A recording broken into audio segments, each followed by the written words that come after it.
What up, what up, what up? Hi everybody, my name is Christy. Welcome to my channel that I started in lieu of raising awareness and to educate others on narcissistic abuse and CPTSD, as well as offer support and guidance to survivors alike. When I refer to the narcissist, I'm talking about somebody with narcissistic personality disorder, not somebody with like narcissistic traits or just your run-of-the-mill, asshole. I also want to make it very clear that this is not a diagnosis as far as the NPD goes, but if you've ever lived with one, that's probably all the diagnoses you're ever going to get or need, because sadly often it's unable to be diagnosed because they want full therapist and psychiatrist alike, as well as getting them to one start is kind of like pulling teeth. But anyway, today I am going to discuss something that I am very, very adamant about getting changed, and I feel, very, very strongly for, because I personal experience, and two, have heard so many stories from other survivors that are so similar to my very own, and it's sad that it's happening, that it's in all areas of not only the country but the world it's happening. And I believe that it's due to lack of education and lack of knowledge and understanding about narcissistic abuse, CPTSD, and what it truly is like for the survivors of such. It's kind of like ingrained into the survivor to not really talk about it. And I feel that our stories are key to, one, educating others, raising awareness, and to help project or give them an idea of the experiences that we go through. Because if you say it out loud, it sounds crazy to me. I mean, let alone somebody who has not experienced it. And the things that these narcissists manipulate one into not only believing but doing is it's almost unreal, but it is very, very, very real, I promise you. And it's heinous, and it is demoralizing, and it is devastating in all aspects of a survivor's life, and something has to be done. I mean, abuse is abuse, and it's gotta stop somewhere. And I feel like the safety system that we have here in the US is lacking tremendously. And I was not only very disappointed with our judicial system and the lack of knowledge or education, or even, an attempt at it was not even made as far as I'm concerned. And it was appalling. So I am asking actually for your help in this, and in the comment section, leave me your name and that you support this, or not even your name, you could be anonymous, it doesn't matter, but offer a comment as to what you have been through. And I am trying desperately to get in contact with a local judge to see what I can do, or we can do as a unit, and make some kind of mandatory education for any kind of, family law judge or lawyer. So, like I said, the key to this, I believe, is within the survivor's story. And so many survivors, including myself at the beginning at least, of the discard or the, breakup, whatever you want to, about telling my story, because it seemed like the response that you got was, move on. It's what's in the past is in the past, and, you're going to be okay, and you'll find somebody else, and, he was an asshole, whatever. But it's a little bit different than that, because they have instilled with, manipulation tactics and, just the daily doses of insults and put downs and demoralization, that it's instilled in your brains that one, that you aren't enough, and that two, maybe you can't survive on your own without them. And then there's these trauma bonds, which makes you want to like protect your abuser. And makes it, you know, very difficult for one to just move on, because they are doing whatever they can to try to get validated and to be enough and to keep this God-forsaken relationship that they are miserable in alive, because they feel like it's like they're driven to do this. And it's sad.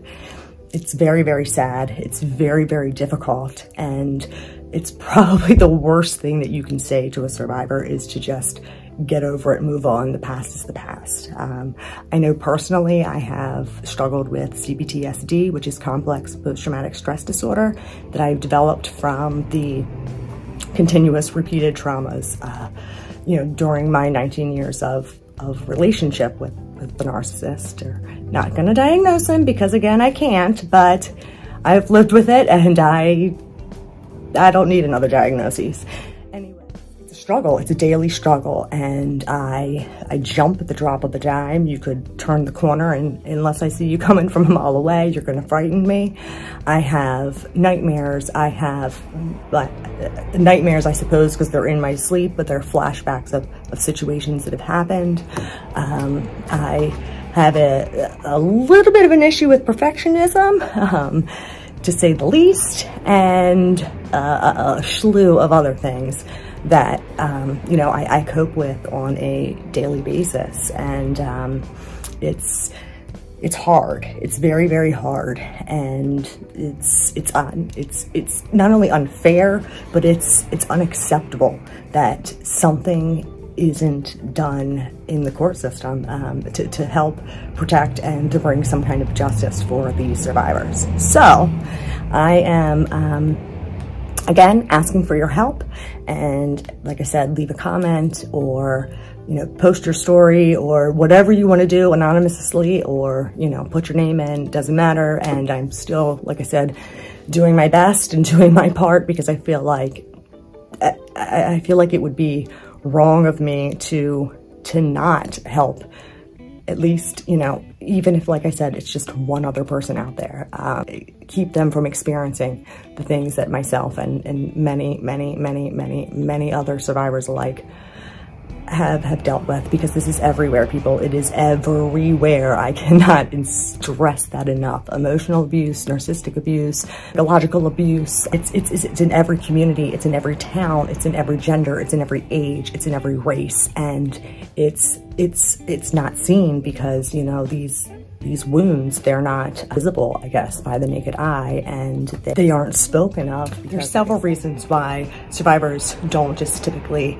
share their stories, which is due to, again, the confusion that they feel about their story and about their situation and how they got there, and the craziness factor of it all into the fact that it is almost seems like unbelievable. And two, I feel like it's like the narcissist's best kept secret, as to almost like prepare their survivor into being unsure of themselves, and the confusion and, you know, the isolation from wanting to share their story, because once they're exposed, then, you know, they can't keep playing this sick little game of master of the puppets.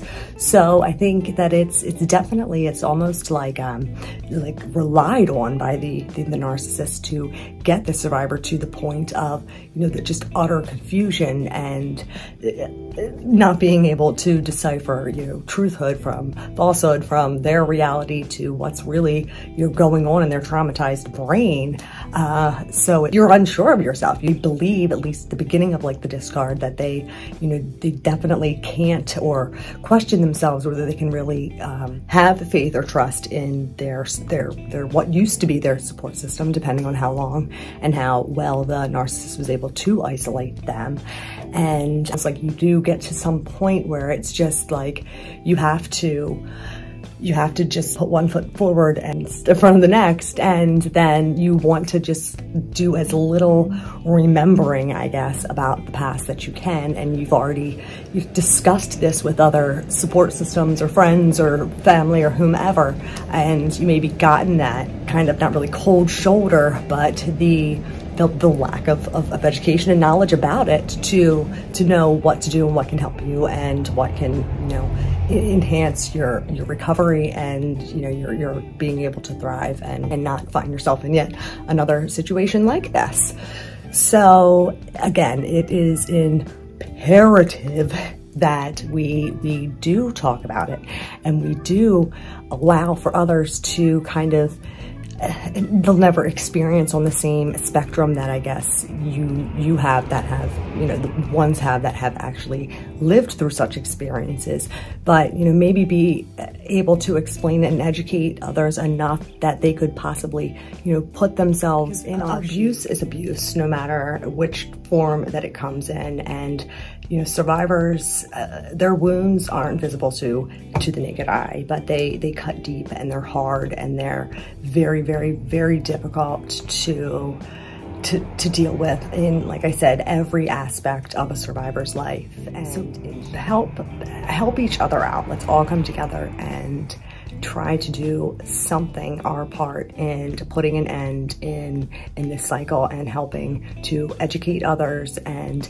you know, give them some idea of what it's like for a survivor and what it looks like. Together we can do this. We can take them down, and we can, not necessarily even having to expose your narcissist, you know, to the public world, but you could share these stories, you know, via my page if you desire. You can share them, support groups, or, you know, just like I said, anonymously with anybody, and I will be doing whatever I can to stand before somebody within the court system and explain the best to my ability and help educate them. Let's make something happen. Let's stop these people, and it's up to us. It's up to us to help each other. And why wouldn't we? Why would we want anybody to experience the hatred and the hell that a narcissist had put their victims through? So,